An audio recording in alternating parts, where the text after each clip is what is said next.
Hello students, chemistry popcorn channel में आपका स्वागत है। आज हम इस क्लास में पढ़ने वाले हैं क्रिस्टल क्षेत्र सिद्धांत, जिसे हम इंग्लिश में क्रिस्टल फील्ड थ्योरी भी कहते हैं। तो चलिए शुरू करते हैं केमिस्ट्री पॉपकॉर्न।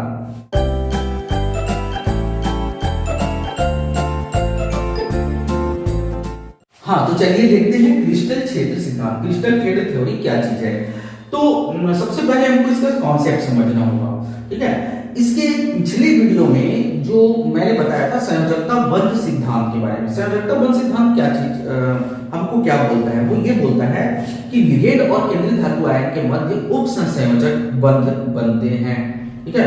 और वो जो लिगेंड होते हैं वो अपने लोन पेयर देते हैं, लोन पेयर डोनर होते हैं। जो लिगेंड होते हैं वो केंद्रीय धातु आयन को लोन पेयर देके उसके साथ उप संयोजक बंध बनाते हैं। ये संयोजकता बंध सिद्धांत में बोला गया है। परंतु अगर हम क्रिस्टल क्षेत्र सिद्धांत में आते हैं तो इसका कॉन्सेप्ट बिल्कुल ही डिफरेंट हो जाता है। तो देखिए यहाँ पर क्या डिफरेंट हो जाता है। तो यहाँ पर हमने एक गोला बनाया है, देख सकते हैं आप, ये गोला बनाया है। गोले के बीच में हमने ब्लैक कलर में केंद्रीय धातु आयन को दर्शाया है। देखिए M यानी मेटल और N पॉजिटिव यानी आयन है वो, तो केंद्रीय धातु आयन यहाँ पे बना हुआ है। अच्छा, आपको पता है कि संकुल निर्माण में डी ऑर्बिटल ही महत्वपूर्ण जो रोल है उनका होता है, ठीक है। तो यहाँ पर केंद्रीय धातु आयन के मैंने पूरे डी ऑर्बिटल बना रखे हैं। डी जो है 5 प्रकार के होते हैं, आपको पता होगा। तो यहाँ पर हमने उसके डी ऑर्बिटल बनाए। देखिए डी ऑर्बिटल की संरचना आपको पता होगी, 5 प्रकार के होते हैं, उनकी संरचनाएं किस किस प्रकार से होती है। तो यहाँ पर हमने वो बना रखा है, ठीक है। इसमें से ये जो दो ऑर्बिटल है, देखिए जिनमें मैं पेन रखा हूँ, dx² - y² और dz², ये जो दो ऑर्बिटल होते हैं, ये दोनों ऑर्बिटल अक्षों पर होते हैं। अक्ष क्या होते हैं? x y z 3 अक्ष होते हैं, जिसमें से ये दोनों अक्षों पर आधारित मतलब उस पर बने होते हैं, ठीक है। और बचे जो 3 ऑर्बिटल होते हैं dxz, dyz और dxy, तो ये जो है, ये जो ऑर्बिटल होते हैं, ये जो 3 ऑर्बिटल होते हैं, ये 3 ऑर्बिटल अक्षों के मध्य पाए जाते हैं, बिटवीन द एक्सिस होते हैं, ठीक है। जैसे मान लीजिए ये पेन है, तो पेन ये जैसे अब यहाँ पे 2 अक्ष हैं, तो ये अक्ष है, मान लेते हैं इसको ये अक्ष है, देख लीजिए आप, ऐसा ये अक्ष है। तो यहाँ पर अगर पाए जाएंगे तो बिटवीन द एक्सिस हो जाएंगे, और अक्षों के ऊपर होंगे तो ऑन द एक्सिस हो जाएंगे। इसमें से 2 ऑर्बिटल ऑन द एक्सिस होते हैं, बाकी 3 बिटवीन द एक्सिस होते हैं, ठीक है। ये तो अब आप यहाँ पे समझ लीजिए, जो गोला हमने बनाया है, ये गोला केंद्रीय धातु आयन और उसके डी ऑर्बिटल को दिखा रहा है, ठीक है।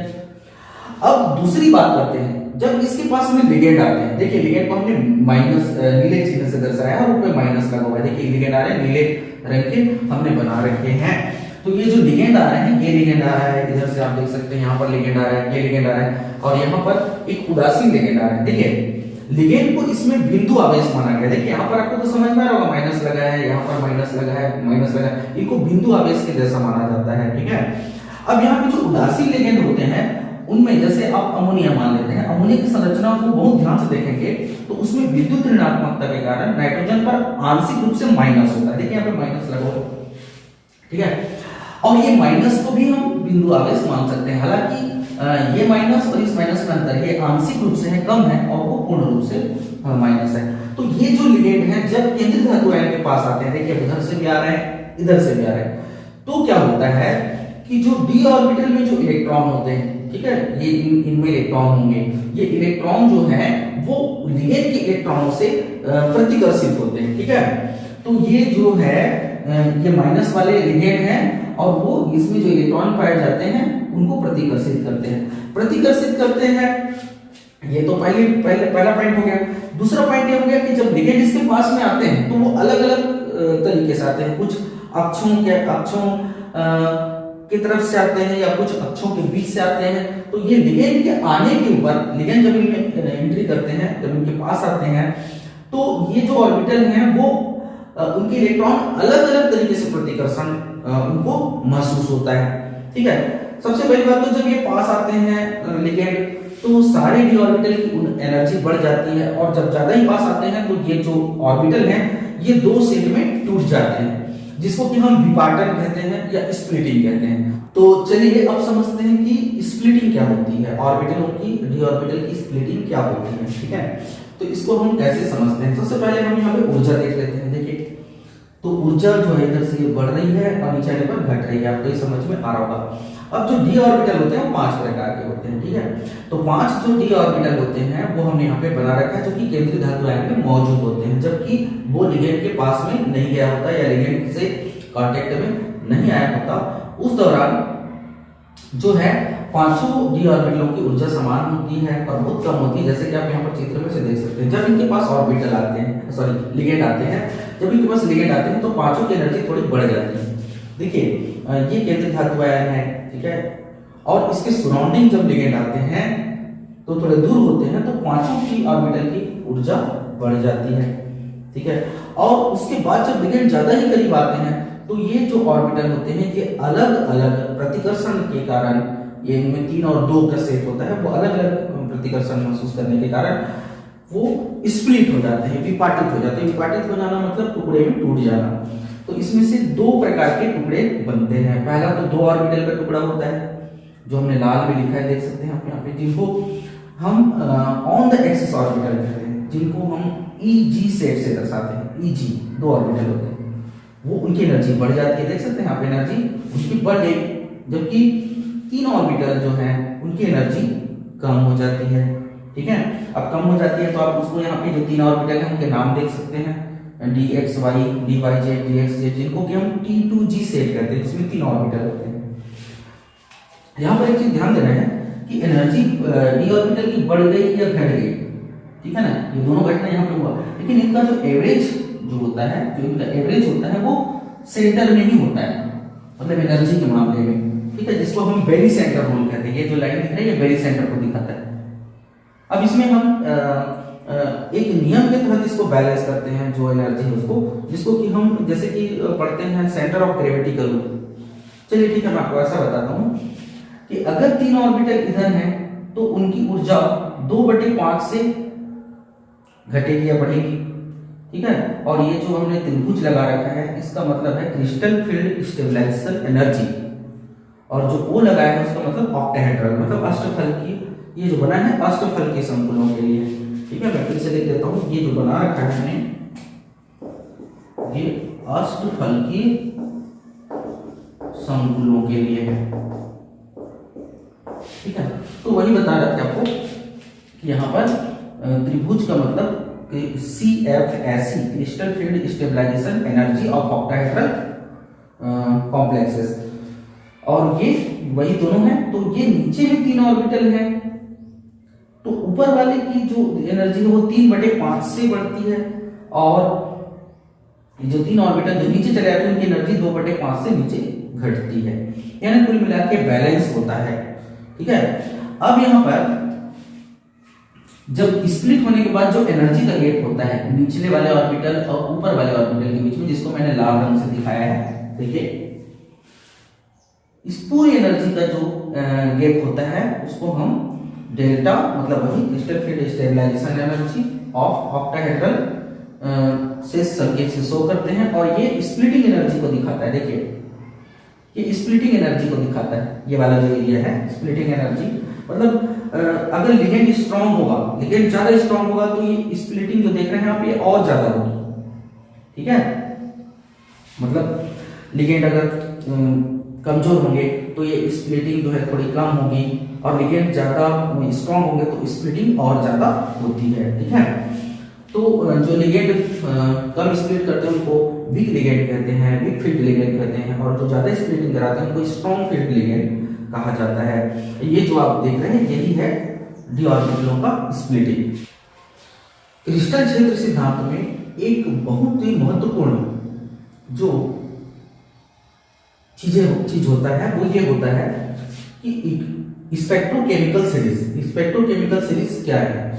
तो देखिए स्पेक्ट्रोकेमिकल सीरीज में क्या चीजें हैं कि इसमें एक लिगेंड का क्रम बनाया गया है। ये लिगेंड इस क्रम से बनाए गए हैं कि ये जैसे जैसे आप देखिए ये आगे बढ़ रहे हैं, है ना, जैसे जैसे आगे बढ़ते जा रहे हैं, हमने इसमें बढ़ता हुआ चिन्ह लगाया है, बड़ा होता हुआ चिन्ह लगाया है। इसका मतलब यह है कि आपका जो डी ऑर्बिटल है उसका जो स्प्लिटिंग होगा, विपाटन होगा, वो इनके अनुसार होता है। जैसे मैं आपको शुरू और लास्ट का बताता हूं तो आपको बीच का समझ में आ जाएगा। जैसे कि आयोडाइड है, ठीक है, ये स्प्लिटिंग कम करता है।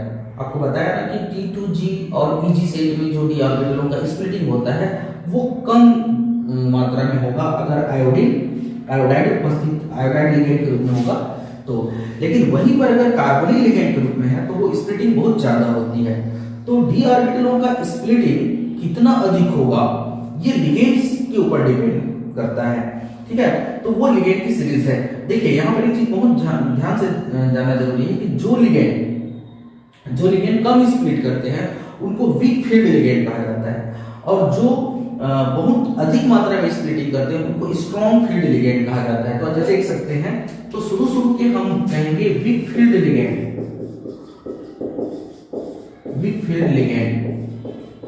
ठीक है।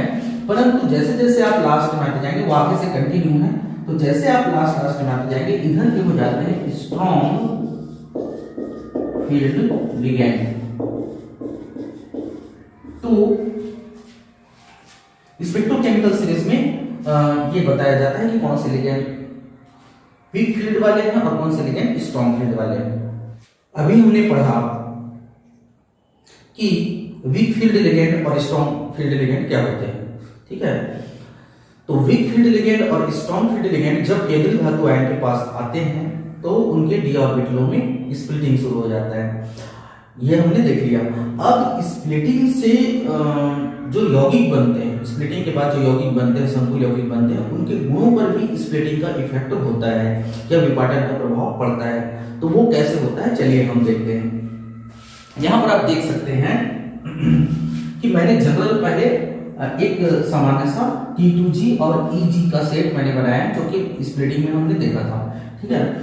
अब मान लेते हैं कि d ऑर्बिटल में पहले से 3 इलेक्ट्रॉन थे। यहाँ पर स्थिति देखिए, d में 5 ऑर्बिटल होते हैं, उसमें 3 इलेक्ट्रॉन पहले से मौजूद थे, ठीक है। तो जब उसकी स्प्लिटिंग हुई तो T2G का एनर्जी लेवल डाउन हुआ, EG का एनर्जी लेवल बढ़ा, और हमको पता है अभाव के नियम के अनुसार हम निचले ऊर्जा स्तर में पहले इलेक्ट्रॉन भरते हैं। तो मान लेते हैं कि पहले से डी ऑर्बिटल में 3 ही इलेक्ट्रॉन थे, तो वो 3 इलेक्ट्रॉन निचले ऊर्जा स्तर में चले जाएंगे, ठीक है। अब यहाँ से ऊर्जा इस तरीके से है, समझ लीजिए। तो अगर डी ऑर्बिटल में पहले से 3 इलेक्ट्रॉन थे तो सीधी सी बात स्प्लिटिंग होने के बाद वो T2G में पहले भरे जाएंगे, ठीक है। अब यहाँ पर अगर डी ऑर्बिटल में 4 इलेक्ट्रॉन होते, ध्यान से सुनिए, अगर डी ऑर्बिटल में 4 इलेक्ट्रॉन होते तो एक इलेक्ट्रॉन जो होता उसके पास 2 कंडीशन बच जाते, या तो कि वो ऊपर की कक्षा में भर जाए, ठीक है, या तो फिर पहले नीचे में ही पेयरिंग कर ले फिर ऊपर जाए। 2 बातें यहाँ पर होती हैं, क्योंकि एक जैसे ऊर्जा तो नहीं है, इनकी ऊर्जा जो है कम ज्यादा है, और हमको पता है कि कम ऊर्जा वाले में इलेक्ट्रॉन पहले पूरा भर लेते हैं तब ऊपर की कक्षा में जाते हैं। तो यहाँ पर जो डी ऑर्बिटल है उसमें ये बातें थोड़ी समझने लायक होती हैं, ठीक है। चौथा इलेक्ट्रॉन के बारे में हम बात करने जा रहे हैं। तो देखिए, चौथा इलेक्ट्रॉन जो होता अगर डी ऑर्बिटल में पहले से मौजूद होता तो वो T2G और EG में स्प्लिटिंग होने के बाद कहाँ जाता, इसके लिए हमने 2 स्थितियां बना रखी हैं। आपको पहले स्थिति समझाते हैं। मान लेते हैं कि चौथा इलेक्ट्रॉन जो है वो नीचे पेयर ही हो गया, वो ऊपर के कक्षा में नहीं गया, ठीक है, वो नीचे पेयरिंग शुरू कर दिया, ठीक है। तो ऐसा तब होता है जब कि केंद्रीय धातु आयन के पास में, उसके डी ऑर्बिटल के पास में कौन से लिगेंड उपस्थित हो, स्ट्रॉन्ग फील्ड लिगेंड उपस्थित हो। याद रखिएगा, डी ऑर्बिटल के जो केंद्रीय धातु आयन है उसके चारों ओर अगर स्ट्रॉन्ग फील्ड लिगेंड है, मतलब संकुल स्ट्रॉन्ग फील्ड के साथ बन रहा है, तो वहां पर जब डी ऑर्बिटल की स्प्लिटिंग होती है तो इलेक्ट्रॉन पहले नीचे पेयर होने के बाद, मतलब T2G में पेयर होने के बाद ही EG सेट में जाते हैं, ठीक है। आप देख सकते हैं चौथा इलेक्ट्रॉन ऊपर ना जाके पहले पेयरिंग कर रहा है। इस समय कुछ बातों को ध्यान रखना होता है। इस समय जो स्प्लिटिंग एनर्जी होती है जिसको CFSE कहते हैं, मतलब octahedral splitting crystal field stabilisation energy, ये जो है इसका मान इलेक्ट्रॉन के पेयरिंग में जो ऊर्जा लगती है, देखो पेयरिंग में ऊर्जा लगती है, ठीक है, इलेक्ट्रॉन के पेयरिंग में जो ऊर्जा लगती है उससे ज्यादा होता है क्रिस्टल फील्ड स्टेबलाइजेशन एनर्जी का वैल्यू, ठीक है। और ये सब तब होता है जब लिगेंड स्ट्रॉन्ग फील्ड वाले हों, अभी मैंने आपको लिस्ट में बताया है, और चौथा इलेक्ट्रॉन नीचे T2G सेट में ही पेयरिंग करने लग जाता है। दूसरा कंडीशन होता है जिसमें कि चौथा इलेक्ट्रॉन पेयरिंग ना करके ऊपर के सेट में चला जाता है, ठीक है, ये आप देख सकते हैं। ऐसा तब होता है जब लिगेंड कैसे हो, वीक फील्ड वाले लिगेंड हो। इसके पहले लिस्ट में बताया मैंने, वीक फील्ड वाले लिगेंड हो तो ऐसी स्थिति होती है, ठीक है। और इस समय ये जो कंडीशन है एनर्जी वाली, ये जस्ट उल्टा हो जाती है। यहाँ पे पी का मतलब पेयरिंग एनर्जी है, पेयरिंग के लिए जो पेयरिंग यानी जोड़ी बनाने के लिए जो हमको ऊर्जा की आवश्यकता होती है। और स्ट्रॉन्ग फील्ड लिगेंड जो होते हैं उनमें जब इस तरीके से चौथे इलेक्ट्रॉन की पेयरिंग T2G सेट में हो जाती है तो ऐसे जो होते हैं उनको, ऐसे जो बनने वाले यौगिक, इस तरीके से जो बनने वाले यौगिक होते हैं उनको लो स्पिन कॉम्प्लेक्स कहते हैं। थोड़ा ध्यान से सुनिएगा, लो यानी कम, LOW, लो यानी कम, लो स्पिन कॉम्प्लेक्स कहलाते हैं, ठीक है। जबकि ऐसे